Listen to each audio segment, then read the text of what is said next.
Baik, Assalamualaikum warahmatullahi wabarakatuh. Alhamdulillah, bersyukur pada Allah Subhanahu wa Ta'ala. Pagi hari ini kita bisa lanjutkan materi kita di hari pertama bulan Ramadan. Semoga tetap semangat dalam keadaan berpuasa. Semoga ilmunya barokah. Baik, kita lanjutkan pekan materi sebelumnya berbicara tentang transformasi yang terjadi pada hypereutectoid still yang menunjukkan adanya proeutectoid cemented seperti di penjelasan video sebelumnya. Kemudian kita lanjutkan di materi berikutnya adalah green growth. On reheating the still process, ya, pada pemanasan ulang baja, ya, the perlite and ferrite grain transform back into single phase austenite. Jadi kalau dipanaskan ulang, maka ferrit dan perlitnya itu akan kembali kepada single phase austenite, sehingga terbentuklah new grain. Ya, the temperature required to get complete transfer depend on the carbon level as seen from this diagram. Ya, ring 910 derajat Celcius for 0 carbon to 723 derajat Celcius for 0. Jadi tergantung diagramnya itu. Nah, berapa temperaturnya saat masuk di daerah austenite tergantung. Tergantung apa? Tergantung ini, depend on carbon level. Kalau karbonnya semakin rendah, semakin besar, maka temperaturnya rendah. Contoh, jika karbonnya 0,8 pada titik eutectoid, maka cukup dipanaskan di atas 723, dia akan sudah berubah jadi fase tunggal austenite. Kalau tidak ada karbon, 910 derajat Celcius berubah dari FCC menjadi BCC atau austenite. Nah, kemudian heating to higher temperature than those necessary to get complete transformation cause the austenite grain to grow. Jadi kalau pemanasannya pada temperatur yang tinggi, ya akan menyebabkan complete transformation yang menyebabkan austenite-nya tumbuh membesar. The final size of austenite grain depend on only the temperature, but also type of steel. Jadi tidak sekedar temperatur, type of steel itu berpengaruh terhadap besarnya keberadaan austenite grain. Misalkan, some steel containing small precipitate, ya, kalau ada small precipitate, misal aluminium, vanadium, nitrit, maka keberadaan small impurity, small precipitate ini, ya, elemen-elemen aluminium, vanadium, nitrit ini nanti akan retain small grain size up to high temperature. Ya, akan bisa menyebabkan, ya, small grain size, ukuran butir yang, ya, cukup kecil pada temperatur yang tinggi. These are term fine grain steel. Jadi kalau adanya presipitat aluminium, vanadium menghambat pertumbuhan butir sehingga nanti menjadi fine grain. Nah, steel may be deliberately made as coarse grain or fine grain. Steel itu bisa saja dibuat, ya, menjadi coarse grain atau fine grain, tergantung orangnya itu, manufakturnya pengen apa. Fine grain is specified when toughness is consideration, ya, toughness jadi konsideran di dalam aplikasinya, maka bikin fine grain. Tetapi bad coarse grain, untuk yang coarse grain itu jika diinginkan pada temperatur tinggi punya ketahanan creep, ya, creep atau molor, dapat molor dengan sendirinya pada temperatur yang tinggi tanpa penambahan tegangan berlebih. Ya, jadi coarse grain akan menyebabkan material itu punya tahan creep pada temperatur tinggi. Jadi ada masing-masing ada kegunaannya. For most structural application, fine grain steel are specified. Tapi untuk aplikasi struktural, maka fine grain menjadi pilihannya. Ya, makanya perlu pertimbangan-pertimbangan, mau fine, mau coarse, green, ya tergantung kebutuhan. The effect of standing temperature on grain size ditunjukkan pada gambar 13. Ya, ini gambar 13 menunjukkan efek austenizing temperatur pada pertumbuhan akhirnya. Nah, di sini dilihatkan ya ada coarse grain steel, ada fine grain steel.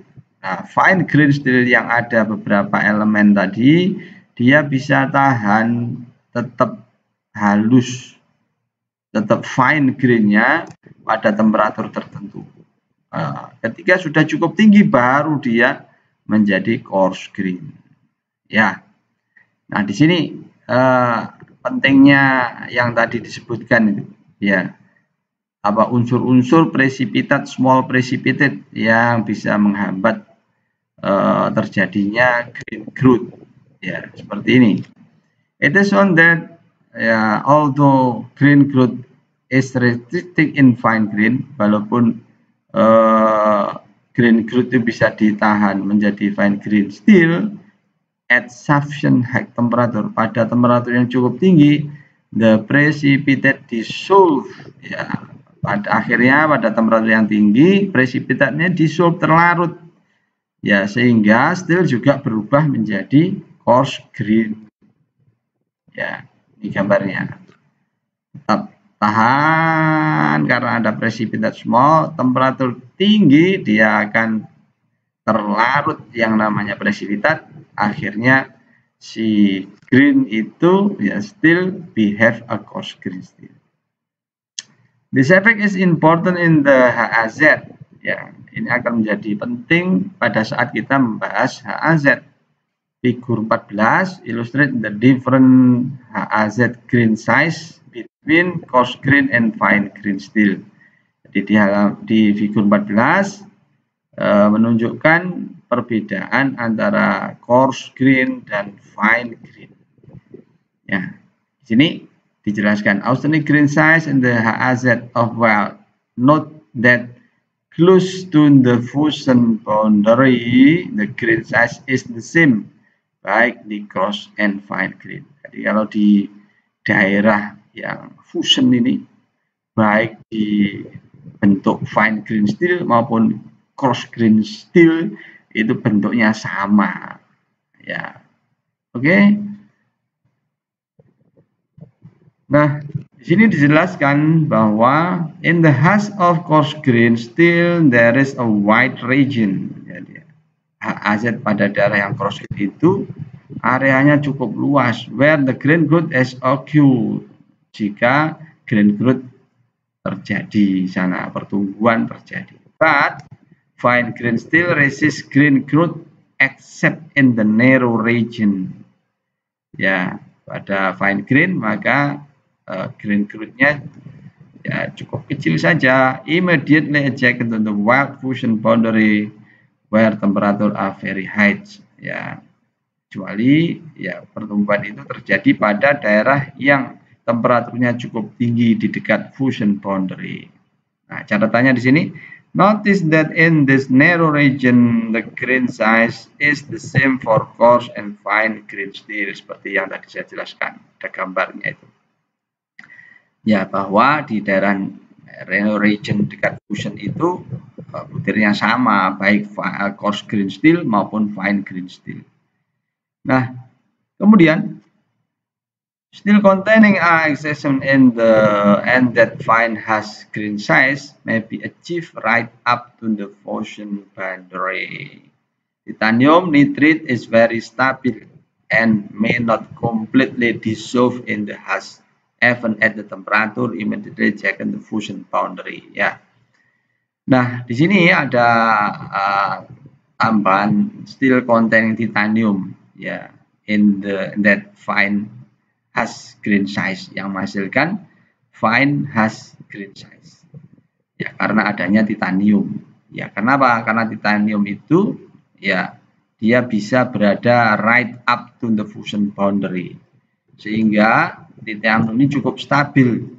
Ya, dan dia juga tidak sempurna terlarut in the hash, bahkan pada temperatur dekat dengan fusion boundary. Makanya yang ada di tandemnya HAZ-nya memiliki fine grain.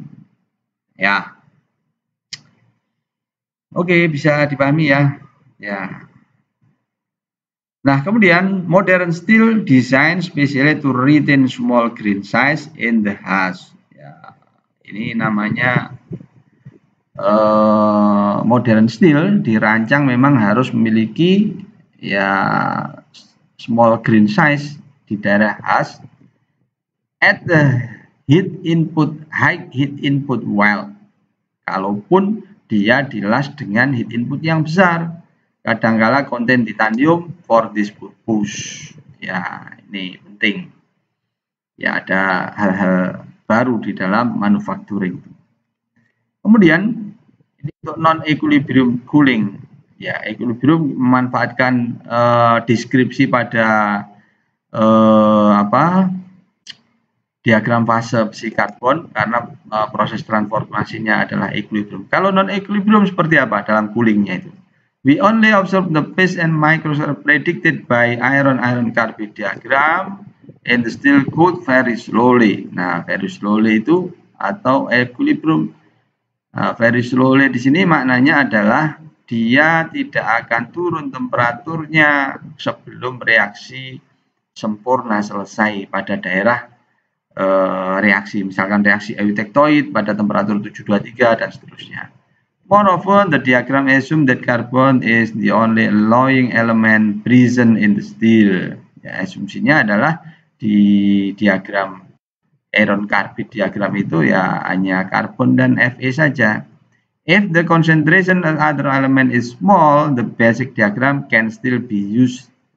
Ya, kalaupun ada unsur lain, elemen lain, ya, tapi jumlah yang cukup kecil, maka diagram itu masih bisa diasumsikan bisa digunakan. Kecuali that will be distorted and the line may move to slightly different location.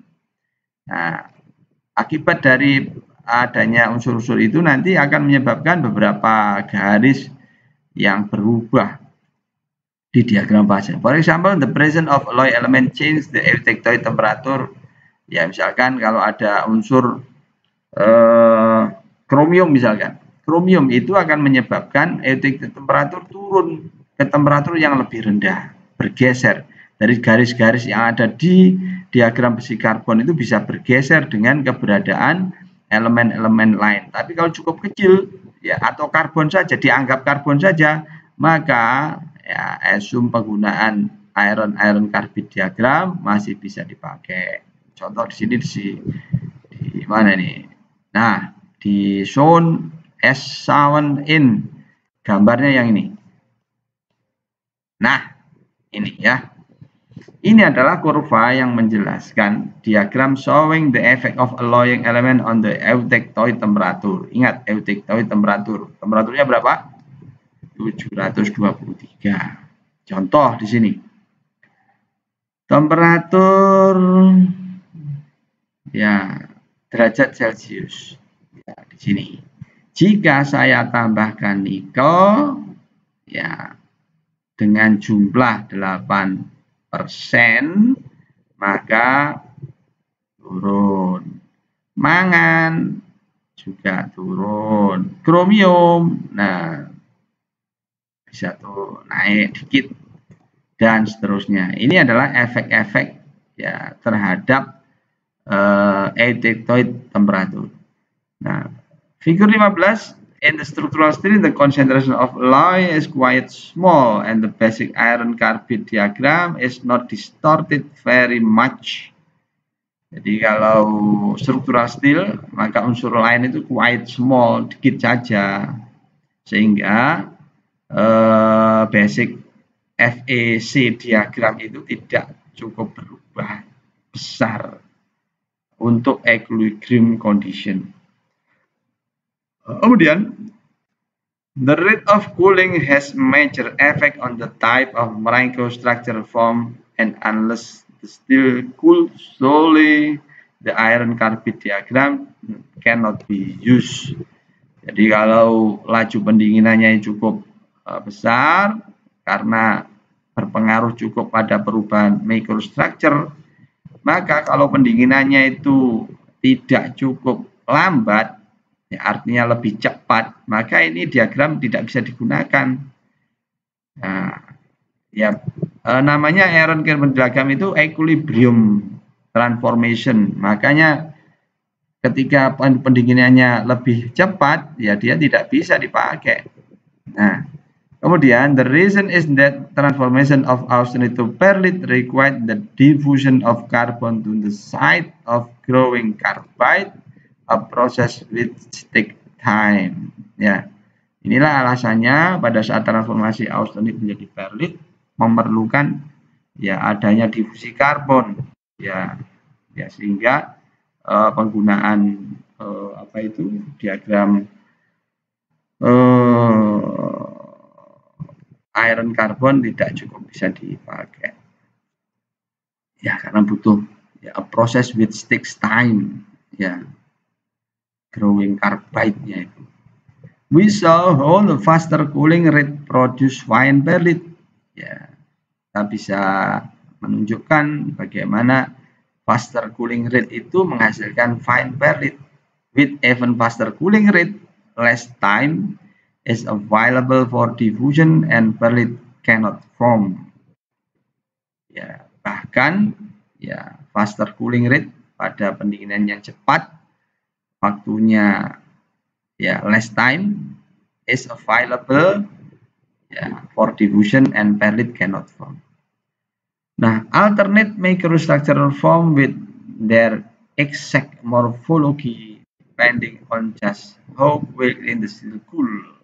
Ya, perubahan-perubahan struktur bentuk microstructure itu ya secara morfologi tergantung pada bagaimana kecepatan pendinginan baja itu.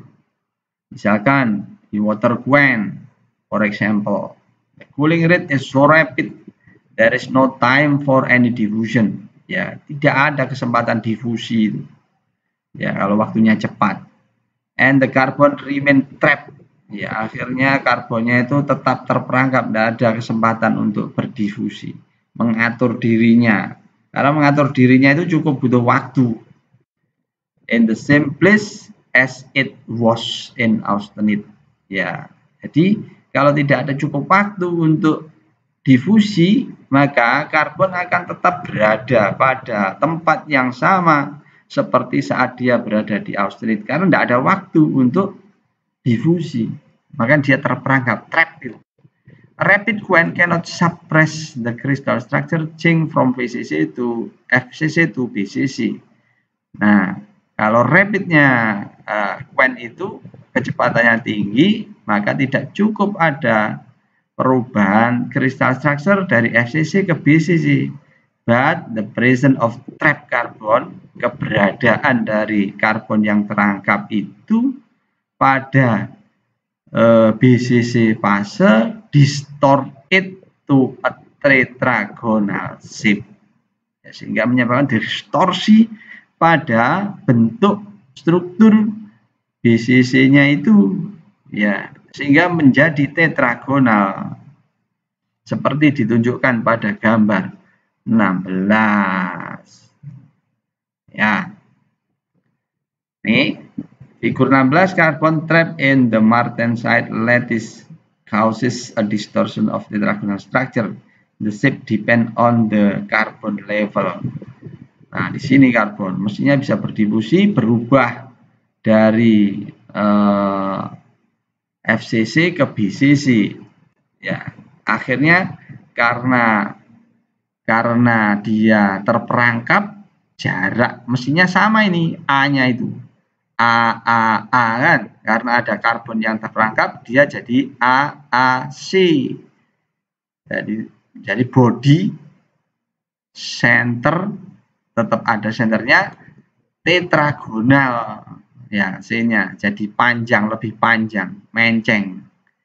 Nah, ini A, ini C-nya. Ya. Nah, tergantung besarnya persen karbon.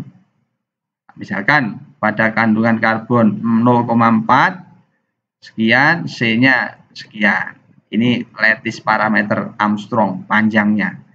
Misalkan kalau kandungan karbonnya 0,4, jarak A-nya itu kan bergeser karena modusnya modus geser. Jadi A-nya yang semula misalkan sama di sini ya, awalnya sama. Ya, misalkan sama A. Ya, pada kandungan karbon A-nya sama sekian 2,85. Saat dia didinginkan dengan cepat terjadi trapping karbon, misalkan pada karbon 0,4 trap, ya maka A-nya jadi berkurang, C-nya jadi bertambah, sehingga bentuknya tidak lagi body center kubik, bukan kubik lagi, tapi jadi body center tetragonal. Ya, itulah alasan kenapa martensite itu bentuknya jadi body center tetragonal. Nah, di sini ya ini martensite, ya gambar martensite-nya. Ya, bentuknya menceng-menceng begitu. Ya, seperti jarum-jarum itu. Ini penuh dengan tegangan. Karena ya body center tetragonal tadi ada pergeseran, ada trapnya karbon sehingga dia penuh tegangan. Nah, this constituent is known as martensite. Under microscope, martensite has appeared in figure 17. Saya punya gambar yang berwarna yang pernah saya tunjukkan di kelas itu. Ya, ada banyak needle, jarum-jarum. Ya, needle. Martensite can be very hard and brittle constituent when it contains appreciable carbon. Jika karbonnya cukup appreciable. The hardness depends almost exclusively on the carbon content, with other element having little effect. Utamanya yang berpengaruh adalah karbon. Yang lain juga berpengaruh, cuman tidak terlalu besar. Figur 18 ya show the relationship between martensite hard and carbon content. Nah, ini. Sini ya kalau karbonnya cukup besar, hardness-nya juga menaik. Batasnya di sini nanti ada retin austenite sisa.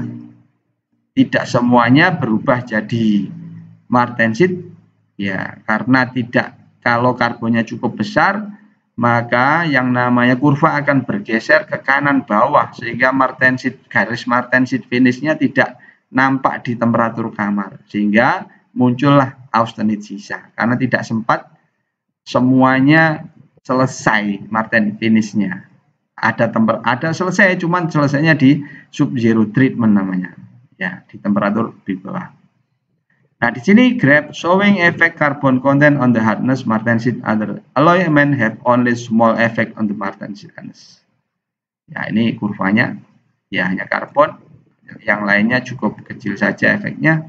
Baik, sampai di sini. Terima kasih. Nanti akan kita lanjutkan di video selanjutnya. Terima kasih. Assalamualaikum warahmatullahi wabarakatuh.